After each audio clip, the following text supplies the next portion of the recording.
Hey there, just a heads up, this episode of the Judo Science Podcast was created with help from AI.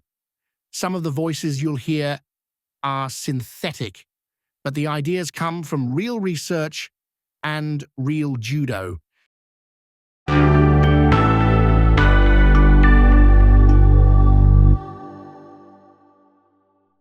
Ever watch someone execute a judo throw and just marvel at it? It looks almost magical sometimes, seamless, like one fluid, powerful motion. It really does, yeah.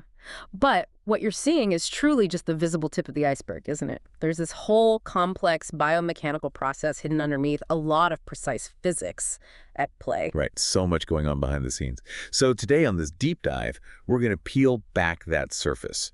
We want to explore the fundamental principles, the underlying physics, really, that make these throws so incredibly effective and efficient. Precisely. We're diving into the biomechanics of judo throwing, focusing specifically on those crucial phases before the actual throw happens. You know, the unbalancing part, Kuzushi, and getting into position, the entry or fitting phase. Our entire analysis, it's all based on findings from various biomechanical studies. So our mission today is to give you a clearer picture of how does a judo throw actually work, mechanically speaking. Moving beyond just knowing the names of the throws, like you said, and getting right into the mechanics underneath. And whether you practice judo yourself or maybe you're simply fascinated by how the human body moves with such power and grace, we think this will offer some truly valuable insights. Absolutely. Okay, let's unpack this then. Biomechanical analysis has identified something called action invariants.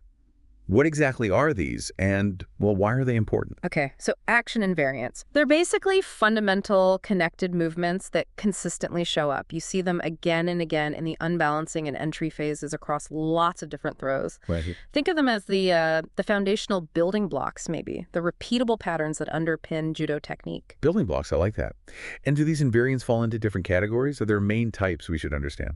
They do, yeah. We can group them into two main types, general and specific. General and specific, okay. So the general action invariants, these cover the big picture, your whole body's motion during unbalancing and entry.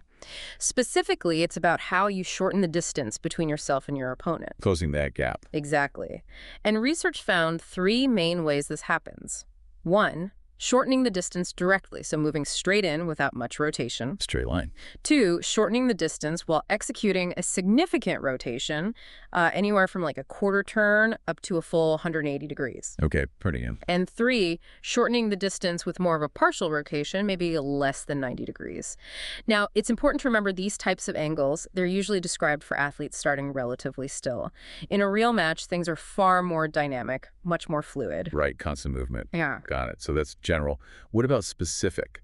Okay, specific action invariants. These are more about the intricate details, the coordinated movements of your upper body and your lower body, what we often call the kinetic chains. Ah, the kinetic chains. Yeah, it's about how your arms, torso, legs, and hips all link up and work together smoothly.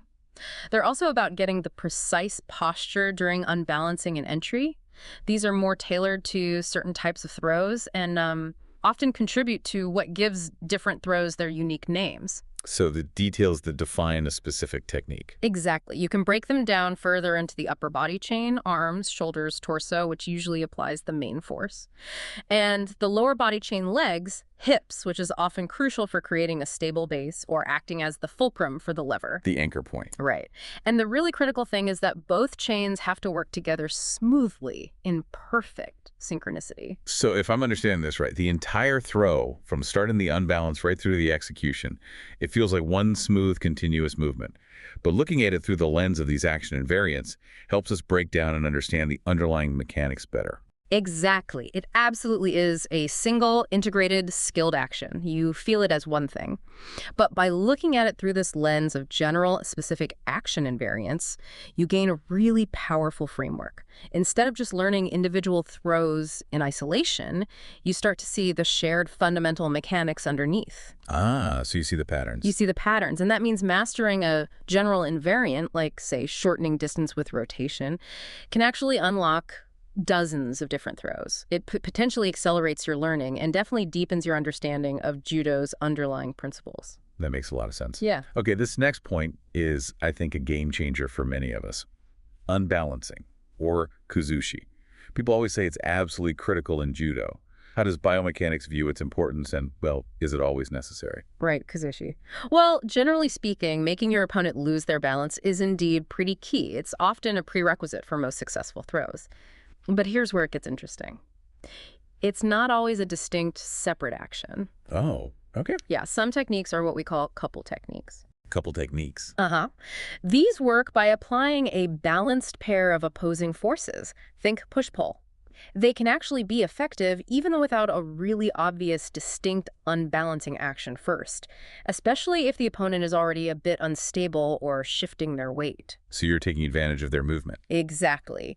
In those cases, the forces you apply can work with gravity to help rotate them around their center of mass. They're less reliant on that big initial off-balancing move. Okay. These techniques often apply force along an opponent's natural axis of movement, like pushing them straight forward or backward, twisting their trunk, or sweeping them directly sideways. The emphasis is more on applying those balanced forces correctly within that direction. Makes sense. So what's the alternative then?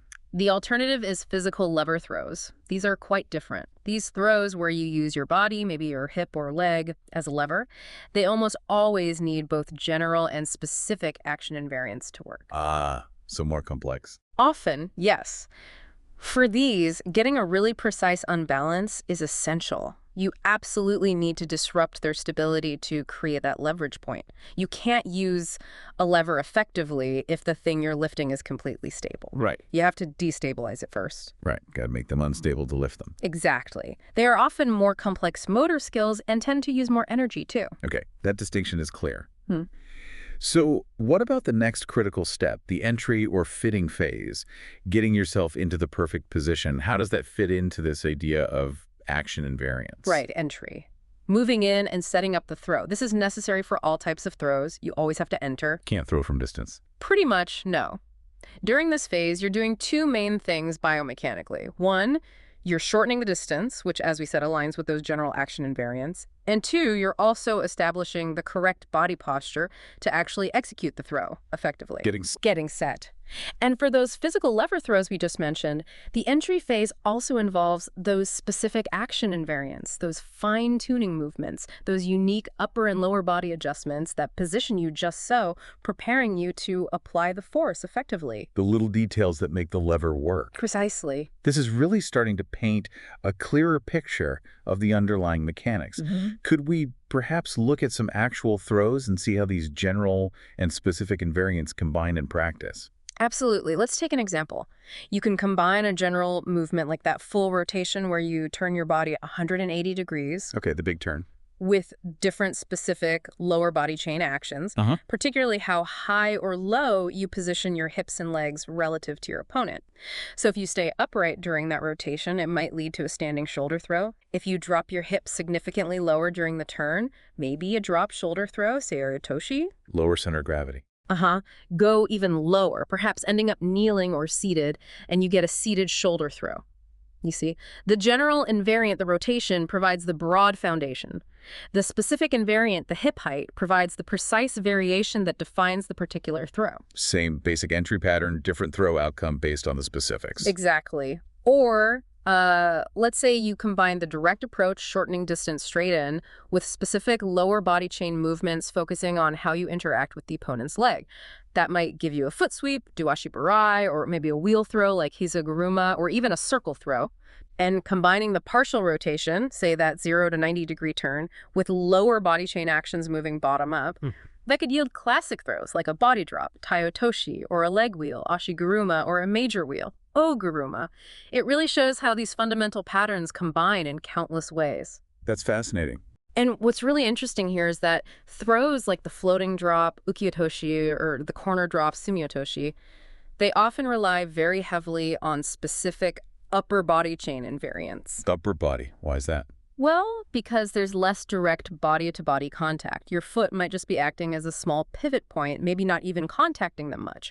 So getting the unbalancing perfect through precise angles and timing with your upper body, the hands, the arms, the torso twist becomes absolutely critical. Oh, because you don't have the big hip or leg contact to rely on. Exactly. The precision has to come from the upper body control. And ultimately, all these unbalancing movements and entries, these action invariants, they're happening within a dynamic, interconnected system. You can think of it as a couple of athletes system. Even when a match seems chaotic, there's often surprising stability in the overall movement between the two players. And the constant struggle for position is really about managing that system using these principles. Wow. Okay, so with these foundational principles in mind, let's zoom in and see how they play out in some specific classic judo throws. Where should we start? Harai Goshi. Sounds good. Harai Goshi is a great example. Okay, let's dive into Harai Goshi then, the sweeping hip throw, a classic judo technique. Our mission isn't just to define it. We really want to understand how it works and what makes it so incredibly effective from a biomechanical standpoint. Fundamentally, yeah, it's about turning in front of your opponent, loading them onto your hip, and then using a sweeping leg action to finish the throw. It's very dynamic, very powerful when done right. And the source we looked at breaks it down step by step, doesn't it? It does. Starts with the grip, typically sleeve and high on the lapel. Then Kuzushi stepping around and breaking their balance forward into the corner. You're pulling with the sleeve grip, driving up with the lapel grip, all while rotating your body. That coordinated pull and rotation is key for the unbalancing. Then comes the entry, keeping that pull going until their chest and abdomen connect with your torso. Your outside leg moves past theirs, and then you start that sweep upward and outward with your thigh. Loading them onto the hip. Right. And finally, the execution, twisting your body, pulling hard forward and down with both hands to bring them over. It sounds like a lot, definitely requiring precise timing, coordination, and leverage. It absolutely does. And it really highlights why judo is often called such a technical sport. It follows basic physics principles pretty closely. Things like managing base of support, controlling the opponent's center of gravity, their line of gravity, and how your body acts as a system of levers, all governed by Newton's laws of motion. It's applied physics, basically. Pretty much. Now, an early study you mentioned, by Tezuka, found Harai Goshi was the second most common standing throw used to actually win matches. That's significant. It is. Very effective technique. But what's truly fascinating is how biomechanics explains why it's so effective. What did the main study we looked at find when comparing novices and advanced players executing this throw? Okay, this was really interesting. The standout finding was a really significant difference in horizontal force application. Horizontal force, meaning pushing sideways. Exactly. The advanced players were much, much better at generating effective horizontal ground reaction force with their support leg. They were essentially pushing sideways against the mat with tremendous power. Wow. And there was a strong direct link between how hard they pushed horizontally and how fast their legs swept horizontally. So push harder sideways, sweep faster sideways. That's what the data showed. Interestingly, there was no significant difference between the groups in vertical force or vertical sweep speed. Huh.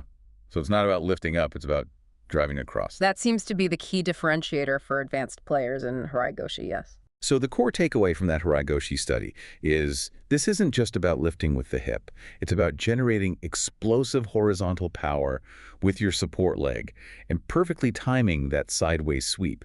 For anyone practicing, this really reorients your focus in training, wouldn't you say? Absolutely. It suggests you should really focus on that horizontal drive, pushing across the mat and timing the sweep precisely in that horizontal plane. That's where the efficiency and power seem to come from, more so than just vertical lift. That's a great insight from the lab. Now, let's switch perspectives and hear from the dojo. What's the sensei's take on Harai Goshi from the YouTube video we watched? Right, the practical perspective. He starts right with the name. Harai, the sweep, Goshi, the hip. But then he immediately says something crucial. It's the hip that's the throwing part. The sweep assists. So hip first, then sweep. He's very clear it's a hip technique, primarily, not a leg technique. You don't aim for the leg initially. The hip goes in first, it lifts the opponent, then the sweep comes through to finish. Okay, that aligns with the biomechanics emphasizing the whole body action, not just the leg. It does, and he gets really specific about the sweep itself. He says you want maybe ½ inch to an inch between your sweeping leg and their thigh. Not too close, not too far. Precision. Yes. And he stresses the leg should sweep back straight for maximum energy transfer, not out in an arc. Straight back. Again, connecting to that horizontal force idea from the study. Exactly. Keeping that force horizontal and focused, not dissipating it in an arc. He also emphasizes Kuzushi, linking it to the body turn as you step in.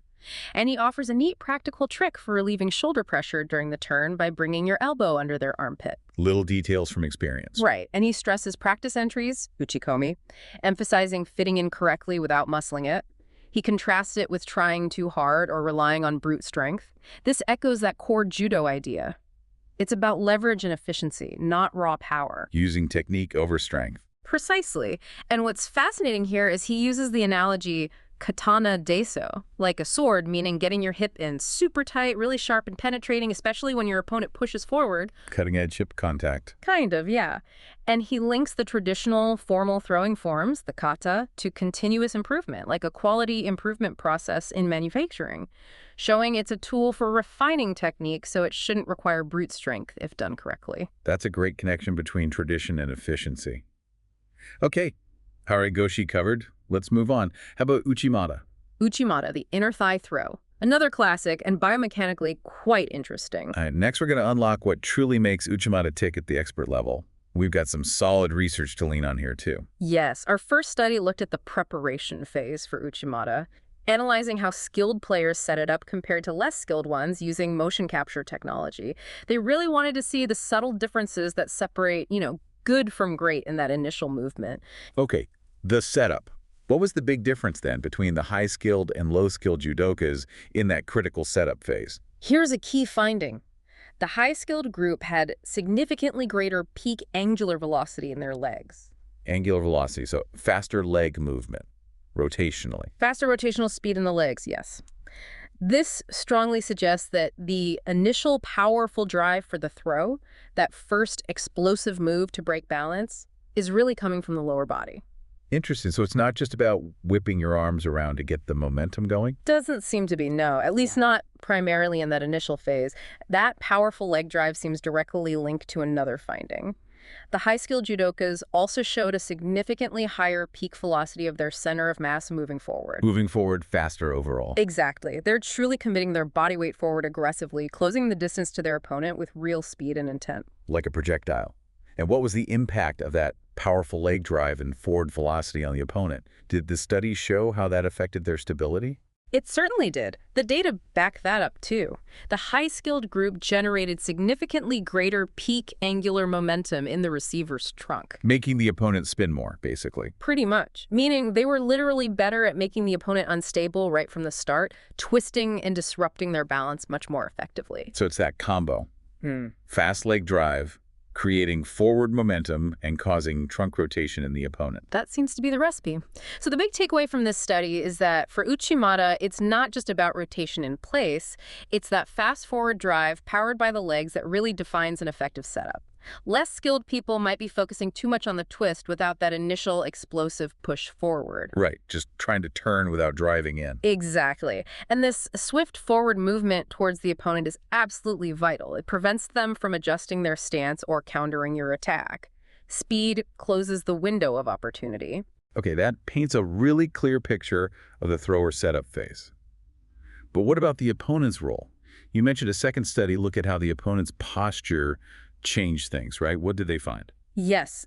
This study focused on the forces and movements in the thrower's lower body, but specifically looked at how those changed depending on the opponent's starting stance, whether they were in a natural stance, a defensive posture, or actively resisting. How did stance affect the throw?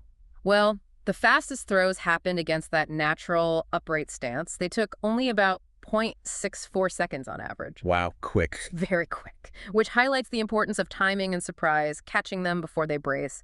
Also, the thrower's knee extension range of motion was largest against the natural stance and smaller when the opponent was actively resisting. Meaning they could push off harder when the opponent wasn't defending. It indicates that a strong, active push from the thrower's legs is easier and perhaps more effective when the opponent isn't already braced against that forward pressure. Okay, so timing is critical. Catch them unprepared. If we connect this to the bigger picture, timing is absolutely key, yes. Catching your opponent before they can set their defense makes the throw quicker and allows for a mechanically cleaner execution. And the data suggests achieving that crucial disruption is probably easiest when the opponent is in a more neutral, natural stance. That's a great practical application for competitors. Now, we've got the biomechanics of the setup, the influence of posture. Yeah. What about this Korean-style Uchimata from the blog post? How does that fit in with these principles? Ah, yes, the variation. This is a nice practical example of how you can adapt the technique, particularly the grip, while still aiming for those core biomechanical principles. The main difference is the grip.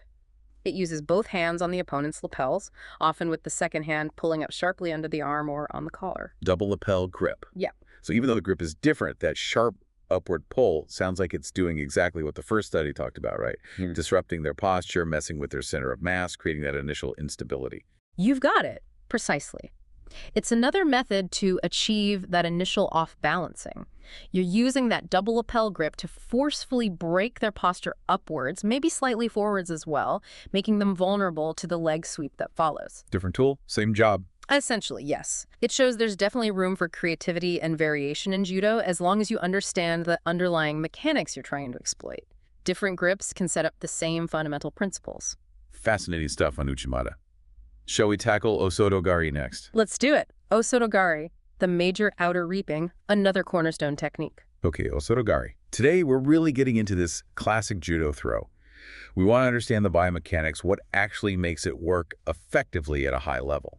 Right, and one study looked really closely at how experienced judoka move their head and trunk during the throw. Head and trunk movement. That seems specific. What did they find? They found that tilting your head forward more, both when the sweeping leg was at its highest point and at the moment of contact, actually helps increase the leg speed. Tilting the head forward increases leg speed.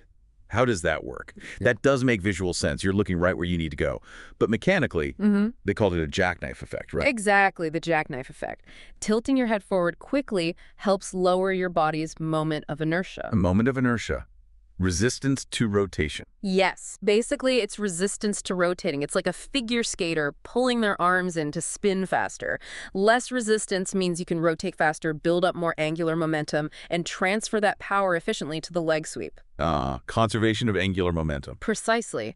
And this head movement, they found, predicted about 53% of the variation in leg speed in experienced players. Over half. That's huge. It is. So getting that head position right and coordinating it precisely with your trunk rotation is truly critical for a fast, effective sweep in Osoto Gari. Okay, so head and trunk coordination is key. What about the sweeping leg itself? I know there's sometimes debate among judoka. Should the knee be bent or straight during the sweep? Yes, the bent versus straight knee debate. Another study looked directly at that. They compared groups sweeping with a bent knee versus a relatively straight knee. They found that the group who swept with the bent knee generated more force during the sweep. More force with a bent knee. However, they didn't find significant differences in the timing of the throw or the amount of force used by the hands between the two groups. So bending the knee gives more leg power, maybe feels stronger, but doesn't necessarily make the throw faster overall or change the upper body work significantly. That's what this particular study suggested, yeah. A bit more leg force, but maybe not a game changer for the overall throw dynamics in terms of speed. Interesting nuance. Okay, this next finding really shifts my perspective on how throws are actually performed versus how they might be taught. How does Osoto Gari change from, say, a teaching demonstration to actual high-level competition? Right. The context matters hugely. Another study tackled exactly that, comparing a national team judoka performing the throw for teaching versus doing it competitively. And the difference was? Speed. The competitive version was almost 20% faster overall. 20%. Where did that speed come from? Mainly in that very first phase, the Kuzushi, the off-balancing. It was way, way quicker in competition. The study suggested they used a kind of small jump or hop in the competitive throw, a quick little adjustment with the support leg to accelerate the lower body really fast right at the start. A little explosive hop to initiate, so less of a perfect textbook demo and more about pure effectiveness and surprise in the moment. Precisely. It's about catching the opponent off guard with speed. They also found the supporting leg's foot move much faster horizontally in the competitive version, and the thrower didn't shift their weight sideways quite as much, more direct forward momentum. Okay. Interestingly, though, the peak speed of the trunk bending forward during the initial setup was actually lower in the competitive throw. Lower trunk speed. That seems counterintuitive. It does at first. Researchers thought that because the legs were moving so incredibly fast at the start, propelled by that little jump, the trunk sort of lagged behind initially. It catches up and accelerates hard later in the throw during the reaping phase, but that initial peak forward velocity of the trunk was lower. Wow. So the sequence changes under competitive pressure. It just shows how the demands of competition, speed, surprise, efficiency can fundamentally alter the mechanics of a technique compared to a controlled demonstration. Considering that competitive edge and the difference in execution, what does this insight suggest about how you best learn Osoto Gari? Especially getting that crucial Kuzushi right, since it's apparently so different in competition. That's a really important question for coaches and learners. A study looked into different practice methods for novices learning Osoto Gari. They compared static repetitions, just doing the motion without moving, traditional uchikomi against moving uchikomi, and also practice methods where the partner was already slightly off balance, what they called pre-Kuzushi. And what worked best for learning the unbalancing part? Well, they found that the static repetitions group didn't actually improve their ability to unbalance their partner at all. They might have learned the shape, but not the feeling. Didn't transfer. Didn't seem to transfer to the dynamic aspect.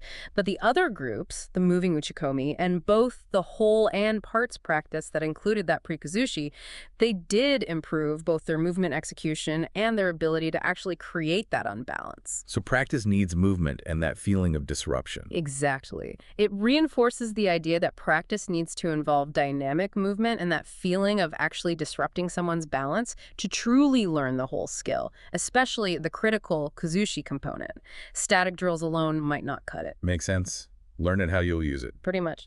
And finally, one more study looked at angular momentum, the physics of rotation in the throw, treating the thrower and opponent as one combined system. The couple of athletes system again. Right. They found that the angular momentum in the direction of the throw just kept increasing throughout the movement. Early on, when the leg swings high, that momentum is strongly linked to the horizontal force the thrower pushes against the ground with their support leg. That horizontal push again. It keeps coming up. Then later, as the sweep happens, the momentum is more about the moment arm, or leverage, basically the distance between their combined center of mass and where the vertical force is applied through the support leg. So generating and controlling that angular momentum throughout the throw is absolutely fundamental to successfully completing it. Physics in action. Okay, we've covered some major throws. What about ashiwaza, the leg techniques, more broadly? They seem crucial in modern judo. Absolutely. Let's step onto the mat metaphorically and dive deep into judo strategy, specifically looking at that fascinating world of leg throws, ashiwaza. They are indeed becoming so crucial in high-stakes competition. We started by unpacking the concept of symmetry in judo. That refers to being equally skilled on both sides of your body, left and right. It's often seen as a hallmark of a highly developed judoka. Being ambidextrous with your throws. Essentially, yes. And a research paper looked specifically at U14 judokas, so relatively young competitors, and how balanced they were. They assessed them performing 3 common ashiwaza throws: Osoto Gari, Uluchi Gari, and Uchimata. Okay, young athletes, 3 key leg throws. What did they find about their dominant versus non-dominant side performance at that age? Well, interestingly, the study didn't find a statistically significant difference in how well they performed these throws between their dominant and non-dominant side at this U14 age. Oh, so they were pretty balanced already. On average, they seemed reasonably balanced, statistically speaking.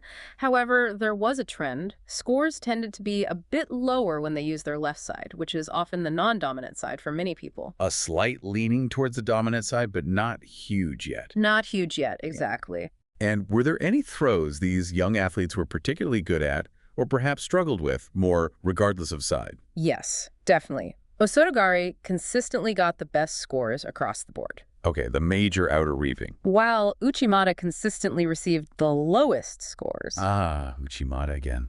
Seems tougher. It does. And what's fascinating here is the researchers believe this is directly linked to the typical judo curriculum itself. Techniques like Osoto Gari, usually introduced around 5th kyu, and Ouchigari, maybe 7th kyu, are typically taught earlier in a judoka's journey. They learn them sooner. Right. Uchimata, often introduced around 4th kyu, is taught later.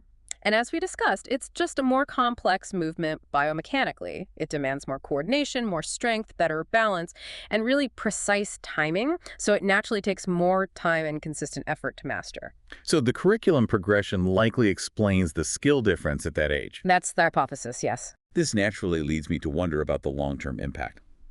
The researchers highlighted the transition period between the U14 and U16 age group.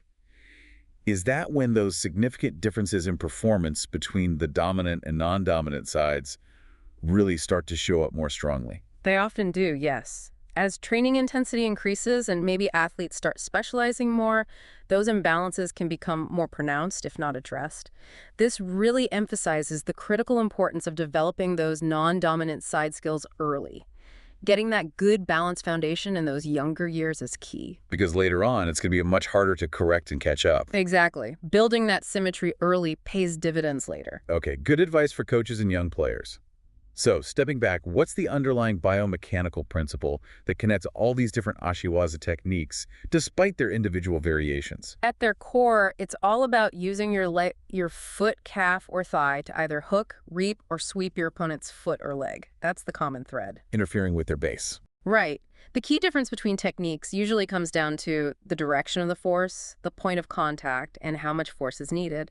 And that force requirement depends a lot on things like the friction between the opponent's foot and the mat, and crucially, how well you've disrupted their balance beforehand. Kuzushi is still key, even for foot sweeps. Absolutely. And the article we looked at used a really cool analogy to help understand the leg movement in many Ashiwaza, thinking of it like a physical pendulum. A pendulum. How does that apply here? Well, your leg swings, much like a pendulum, building up speed and momentum, and then it makes contact with your opponent's foot or leg. It's all about generating that momentum efficiently and timing the force of the impact correctly. They even modeled the different actions using something called a variable damping physical pendulum, estimating impact forces could be around 390 newtons in one scenario. Wow, 390 newtons. That's quite a powerful impact from just a leg swing. It's a significant amount of force being transferred very quickly at the point of contact. And the article also talks about how these Ashiwaza techniques are evolving in modern competition, right? With elite competitors introducing variations to the classical forms we might learn initially. Exactly. Things change at the top level. For example, they mention Nakamura Yukimasa sometimes performs Osoto Gari, the miter outer reaping, using his thigh for the sweep instead of the traditional foot sweep. He's adapting the point of contact. Using a bigger lever, maybe? Perhaps, or just finding a different angle that works for him. Another example is Tobitsuka Masatoshi, who has a really quick tactical Osoto Gari that looks almost like that off-grip Korean version we discussed earlier. It relies heavily on speed and surprise. So even though the names might stay the same, the way these techniques are executed can look quite different in modern high-level judo. Definitely. The application evolves. But what's fascinating here is that even though they're experimenting with these variations, they often still adhere to the fundamental biomechanical principles we've been discussing. Many of these Ashiwaza techniques work based on creating a couple. Remember, that application of two simultaneous opposing forces. The push-pull idea. Right. Your leg might be sweeping your opponent's leg in one direction while your arms are pulling or pushing them in another, maybe twisting their upper body. This simultaneous action creates instability and the rotational force that leads to the throw. So the variations still exploit that core principle of creating opposing forces. Often, yes. That seems to be a very common underlying mechanic. That's a clear connection. But then there's an interesting exception mentioned. Korean judoka and Shangrim's Kouchi Gari variation. That's described as more of a lever-based action, often used as a block or counter. That sounds like a fascinating departure from the traditional couple biomechanics you just described. Yeah. It absolutely is. It shows that while principles often hold true, elite athletes can find unique solutions or applications that might operate slightly differently mechanically. It's a great example of innovation. And it's important to note, as the sources did, that these Ashiwaza techniques are gaining popularity not just because they're effective throws in themselves, but also because they're quick and efficient. Yes. Speed is huge. In the fast-paced world of high-level judo, where grip fighting is intense and time is limited, the ability to execute a quick foot sweep or leg reap, perhaps as a setup or even a finishing move, is incredibly valuable. Efficiency and speed are king at that level. Very much so. Wow. We've covered a lot of ground today, from fundamental principles to specific throws and strategic evolution. What are the main things you hope our listeners take away from this deep dive into judo biomechanics? Well, I think the key points are, first, understanding how we can break down these really complex throws using biomechanics, looking at those fundamental general and specific action and variance during the unbalancing and entry phases, recognizing these universal patterns, these building blocks, can fundamentally change how you approach learning and practicing judo, I think. Right, seeing the underlying code for effective movement, not just isolated techniques. Exactly. Seeing the code. And second, really grasping that fundamental difference between the couple techniques we discussed where you apply that balanced pair of opposing forces and the physical lever throws. Couple versus lever. Right. Remembering that couple techniques might not always need a distinct unbalancing phase and can work dynamically at different speeds, while lever techniques almost always need that precise unbalancing, often require more complex coordination and maybe that brief pause to set the lever. Getting this deeper understanding, moving past just memorizing technique names, it really gives you genuine insight into why things work, why some throws are more efficient perhaps, or why certain setups are absolutely crucial for others. Absolutely. And I think for anyone involved in judo, whether coaching or training, thinking about those fundamental ways of closing distance, those general action and variance can really inform how they train and drill. You get group drills based on the type of entry, for instance, practicing all the throws that use a direct entry or all the ones that use a rotational entry. It provides a more, fundamental way to look at the movement itself. That's a great point. It connects techniques that might look different on the surface but share that core mechanical foundation. It helps you appreciate both the art and the science within judo. So, thinking about these principles, it kind of makes you wonder, doesn't it? What's that? What other complex human movements, maybe in other sports, or even just everyday actions like lifting something heavy, could also be broken down into similar fundamental action invariants? Are there universal patterns of efficient movement? That's a really great thought to leave people with. Once you start looking for the underlying physics and coordination, the general and specific actions, you might just see them everywhere. You might indeed. It's a different way of looking at movement itself. Well, hopefully this deep dive has given everyone a new perspective on the truly intricate, fascinating biomechanics at play in judo. Yes, hopefully leaving folks with a greater appreciation for the incredible science behind this amazing martial art and sport.